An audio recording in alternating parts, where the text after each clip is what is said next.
राधे राधे। दोस्तों, आज की इस वीडियो में हम कुछ ऐसे कड़वे सवालों की बात करेंगे जो सवाल शायद आपके मन में भी होंगे। हम बात कर रहे हैं उद्धव व श्री कृष्ण के संवाद के बारे में। इससे पहले अगर आपने मेरे इस channel Radha Krishna our soul को सब्सक्राइब नहीं किया है तो प्लीज़ मेरे इस चैनल को सब्सक्राइब कीजिए। तो चलिए शुरू करते हैं। उद्धव बचपन से ही सारथी के रूप में श्री कृष्ण जी की सेवा में रहे, किंतु उन्होंने श्री कृष्ण जी से कभी न तो कोई इच्छा जताई और न ही कोई वरदान मांगा। दोस्तों, जब श्री कृष्ण अपने अवतार काल को पूर्ण कर गोलोक जाने को तत्पर हुए तब उन्होंने उद्धव को अपने पास बुलाया और कहा, मेरे इस अवतार काल में अनेकों लोगों ने मुझसे वरदान प्राप्त किए, किंतु उद्धव तुमने कभी भी मुझसे वरदान नहीं मांगा। आज तुम जो भी वरदान मुझसे मांगोगे मैं तुम्हें वही वरदान दूंगा। उद्धव ने इसके बाद भी स्वयं के लिए कुछ नहीं मांगा। वे तो केवल उन शंकाओं का समाधान चाहते थे जो उनके मन में श्री कृष्ण जी की शिक्षाओं और उनके कृतित्व को देखकर उठ रही थी। उद्धव ने भगवान श्री कृष्ण से पूछा, भगवान, महाभारत के घटनाक्रम में अनेक बातें मैं नहीं समझ पाया। आपके उपदेश अलग रहे जबकि व्यक्तिगत जीवन कुछ अलग तरह का दिखता रहा। क्या आप मुझे इसका कारण समझाकर मेरी ज्ञान पिपासा को शांत करेंगे? श्री कृष्ण बोलते हैं कि उद्धव, मैंने कुरुक्षेत्र के युद्ध क्षेत्र में अर्जुन से जो कुछ कहा वह भगवत गीता थी। आज जो कुछ तुम जानना चाहते हो और उसका मैं जो तुम्हें उत्तर दूंगा वह उद्धव गीता के रूप में जानी जाएगी। इसके बाद उद्धव ने अपना पहला प्रश्न पूछा। वह बोले, हे कृष्ण, सबसे पहले मुझे यह बताओ कि सच्चा मित्र कौन होता है? तभी श्री कृष्ण बताते हैं, जो जरूरत पड़ने पर मित्र के बिना मांगे ही मदद करे वही सच्चा मित्र कहलाता है। उद्धव बोलते हैं, कृष्ण, आप पांडवों के आत्मीय प्रिय मित्र थे। पांडवों ने सदा आप पर भरोसा किया। कृष्ण, आप महान ज्ञानी हैं। आप तो भूत, वर्तमान व भविष्य के ज्ञाता हैं, किंतु आपने सच्चे मित्र की जो परिभाषा दी है, क्या आपको नहीं लगता कि आपने उस परिभाषा के अनुसार कार्य नहीं किया? उद्धव बोलते हैं कि आपने धर्मराज युधिष्ठिर को जुआ खेलने से रोका क्यों नहीं था? चलो ठीक है, आपने उन्हें नहीं रोका, लेकिन आपने भाग्य को भी धर्मराज के पक्ष में नहीं मोड़ा। अगर आप चाहते तो युधिष्ठिर जीत सकते थे। आप कम से कम उन्हें धन, राज्य और यहाँ तक कि खुद को हराने के बाद तो रोक सकते थे। उसके बाद जब युधिष्ठिर ने अपने भाइयों को दांव पर लगाना शुरू किया था तब तो आप पक्ष में पहुंच सकते थे। आपने वह भी नहीं किया। इसके बाद जब दुर्योधन ने पांडवों को सदैव अच्छी किस्मत वाला बताते हुए द्रौपदी को दांव पर लगाने को प्रेरित किया और जीतने पर हारा हुआ सब कुछ वापस कर देने का लालच दिया, कम से कम तब तो आप हस्तक्षेप कर ही सकते थे। अपनी दिव्य शक्ति के द्वारा आप सब कुछ धर्मराज युधिष्ठिर के अनुकूल कर सकते थे। इसके स्थान पर आपने तब हस्तक्षेप किया जब द्रौपदी लगभग अपना शील खो रही थी। तब आपने उसे वस्त्र देकर द्रौपदी के शील को बचाने का दावा किया, लेकिन आप यह दावा भी कैसे कर सकते हैं? उसे एक आदमी घसीटकर कक्ष में लाता है और इतने सारे लोगों के सामने द्रौपदी को निर्वस्त्र करता है। इसके बाद एक महिला का शील क्या बचा? आपने क्या बचाया? अगर आपने संकट के समय में भी अपनों की मदद नहीं की तो आपको आपात बांधव कैसे कहा जाता है? बताइए, आपने संकट के समय भी मदद नहीं की तो क्या फायदा? क्या यही धर्म है? इन प्रश्नों को पूछते पूछते उद्धव का गला सूख गया और उनकी आंखों में आंसू बहने लगे। यह अकेले उद्धव के प्रश्न नहीं है। महाभारत पढ़ते समय हर एक के मनोमस्तिष्क में ये सवाल उठते हैं। इसके बाद भगवान श्री कृष्ण मुस्कुराते हुए बोलते हैं, प्रिय उद्धव, यह संतुष्टि का नियम है कि विवेकवान ही जीतता है उस समय दुर्योधन के पास विवेक था, धर्मराज के पास नहीं। यही कारण रहा कि धर्मराज पराजित हुए।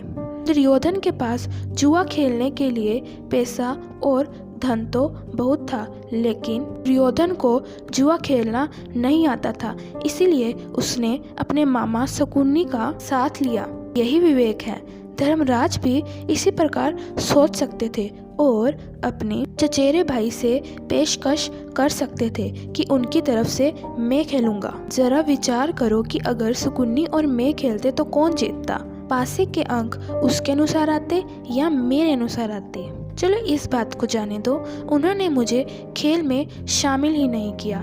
इस बात के लिए उन्हें माफ किया जा सकता है, लेकिन उन्होंने विवेक शून्यता से एक और बड़ी गलती की, और वह यह है कि उन्होंने मुझसे प्रार्थना की कि मैं तब तक सभा कक्ष में न आऊं जब तक कि मुझे बुलाया ना जाए, क्योंकि वे अपने दुर्भाग्य से खेल मुझसे छुपकर खेलना चाहते थे। वह नहीं चाहते थे कि मुझे मालूम पड़े कि वह जुआ खेल रहे हैं। इस प्रकार उन्होंने मुझे अपनी प्रार्थना से बांध दिया। मुझे सभा कक्ष में आने की अनुमति नहीं थी। इसके बाद भी मैं कक्ष के बाहर इंतजार कर रहा था कि कब कोई मुझे बुलाता है। भीम, अर्जुन, नकुल और सहदेव सब मुझे भूल गए, बस अपने भाग्य और दुर्योधन को कोसते रहे। अपने भाई के आदेश पर जब दुशासन द्रौपदी को बाल पकड़कर घसीटता हुआ सभा कक्ष में लाया, द्रौपदी अपनी सामर्थ्य के अनुसार जूझती रही। तब भी उसने मुझे नहीं पुकारा। उसकी बुद्धि तब जागृत हुई जब दुशासन ने उसे निर्वस्त्र करना प्रारंभ किया। जब उसने स्वयं पर निर्भरता छोड़कर हरि हरि अभयम कृष्णा अभयम की गुहार लगाई, तब मुझे उसके शील की रक्षा का अवसर मिला। जैसे ही मुझे पुकारा गया, मैं अविलंब पहुंच गया। अब इस स्थिति में मेरी गलती बताओ। उद्धव बोलते हैं, कान्हा, आपका स्पष्टीकरण प्रभावशाली अवश्य है, किंतु मुझे पूर्ण संतुष्टि नहीं हुई है। उद्धव श्री कृष्ण से पूछते हैं कि कान्हा, आप तभी आओगे जब आपको बुलाया जाएगा। क्या संकट से गिरे अपने भगत की मदद करने आप स्वयं नहीं आओगे? कृष्ण जी मुस्कुराए और बोले, उद्धव, इस संतुष्टि में हरेक का जीवन उसके स्वयं के कर्म फल के आधार पर संचालित होता है। न तो मैं इसे चलाता हूँ और न ही इसमें कोई हस्तक्षेप करता हूँ।